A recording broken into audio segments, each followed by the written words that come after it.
Welcome to the Sisters on the Hill, the podcast from the Sisters of St. Benedict in Ferdinand. We are one of the largest communities of Benedictine women in the United States.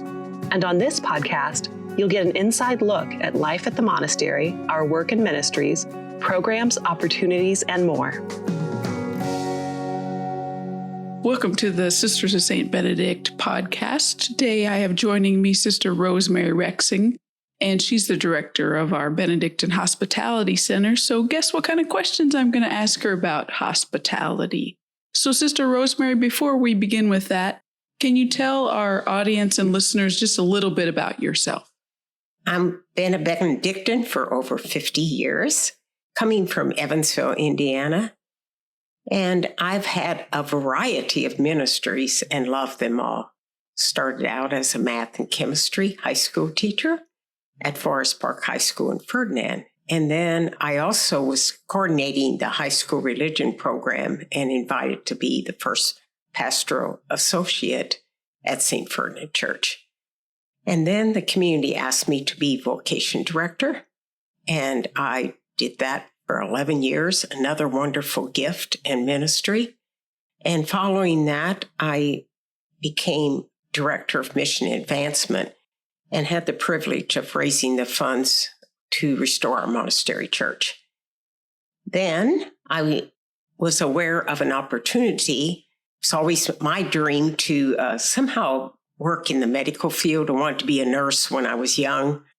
And this opportunity came up that sort of blended my spirituality and theology with also the compassion of working in healthcare.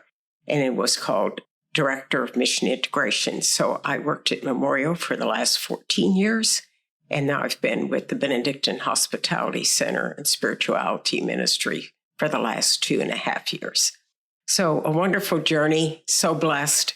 Can't imagine that it could have been any different and that I would have had this variety of opportunities to meet so many wonderful people along the way. Wow. So really, when you become a religious sister, you don't have to do the same ministry your whole life. Oh, for crying out now. No, as you can tell, you sort of listen. That's what our obedience is about. Listen to what is the need, what is the opportunity there. And what I have found for myself when I'm sort of resisting and yet attracted, there's sort of that give and take, sort of like a vocation call. You sort of want to do it, and then there's sort of some resistance. And so I try to listen to that and push myself not to let fear get in the way and try new opportunities. What I have found is I always grow through it, just grow to be a better person. Beautiful. So as you're doing this, your most recent ministry, what does hospitality mean to you? Well, usually I think of hospitality, it's a noun. But if I had to define it, I would call it an experience, an encounter. It's an encounter with meeting Christ in another person, and hopefully they are meeting Christ in me. And that has been the surprise of my ministry so far. I was thinking it was sort of a one-way street. I'm the host, and I'm doing something for the guest. What I have found out is that I'm being gifted also. And I have to be aware of that and open to it. I sort of like the definition. The Greek word for hospitality is loving the stranger. Oh, wow. Isn't that beautiful? That's beautiful, yeah. Loving the stranger. And that fits so well with hospitality being a principal value for Benedictines, that we learn how to love one another. And what I've also found, and to my surprise, because I always thought, guests are sort of interrupting our monastic life, I have found that guests have helped me live to become a better monastic, because when I can be more hospitable to our guests, I'm more hospitable to my sisters also by listening to them. What are their needs and what do they have to give to me? So it's been full of surprises and a wonderful, wonderful ministry. So I really try to meet each person as a unique individual. Don't try to have a lot of expectations or assumptions about them, just trying to be as warm and welcoming and as present as I can. And I want to stress the presence. I'm sort of like wanting to always get organized, have everything in line, always the process be in place so it's a good experience. But what I found out, what's most important is to be present as a person, meeting another person. And so I really have to get out of that idea of being in charge and just sort of letting it unfold. I have a beautiful story.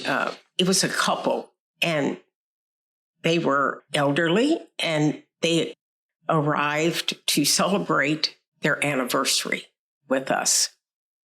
And it was late one Friday afternoon, and I distinctly remember getting the call from the switchboard saying, there are 2 guests that have arrived. And I was tired. I had not gotten everything done I wanted to that week. And then I stopped myself and I said, you have to forget about yourself right now and your tiredness and what you didn't get done today, and go and meet them with some pep in your step and a smile on your face.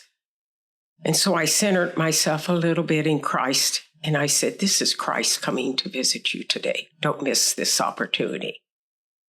A few months later, I received a note from the couple.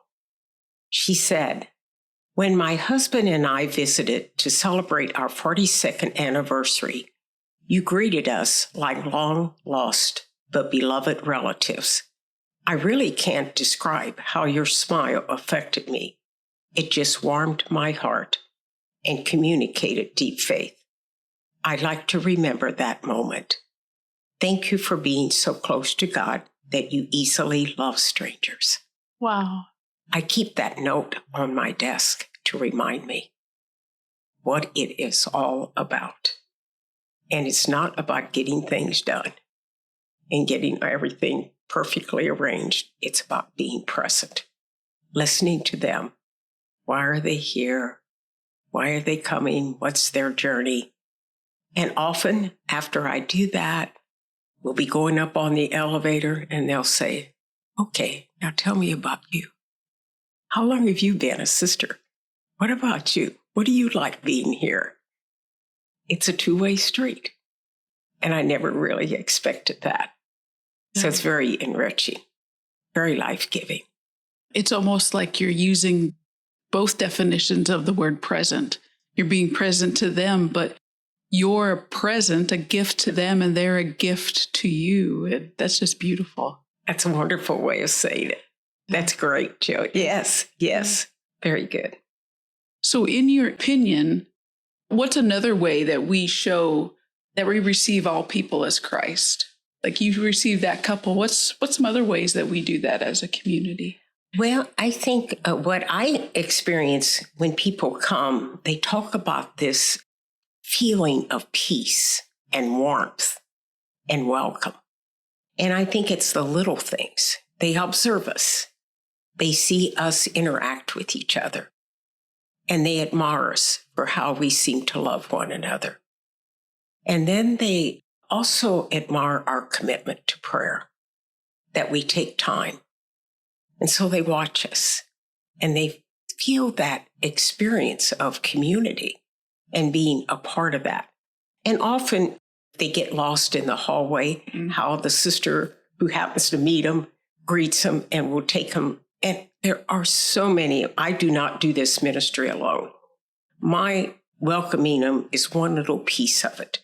But the bigger piece is the community and who we are, and then just being welcome to share in that environment for a period of time. And they love it. Most will say, I can't really describe it, but there's something about this place that when I come, I just feel relaxed. Just feels like my burdens are gone. I can just sort of be. And so I think they sort of enter in, piggyback, you might say, on our sort of environment of peace and community that we try to create. And we share a lot of our hospitality with the stranger and the guest. How do you see how we share our hospitality with each other as community members?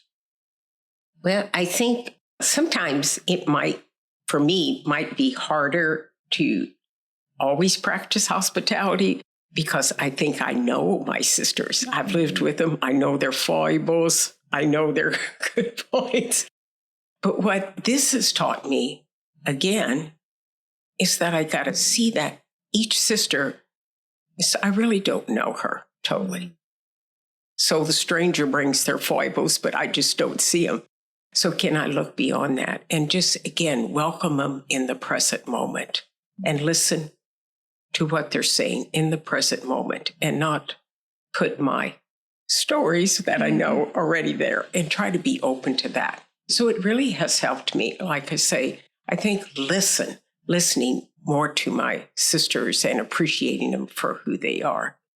And then too, as the guests reflect back to me the goodness of what they see in our community, it helps me be grateful. It helps me be very grateful.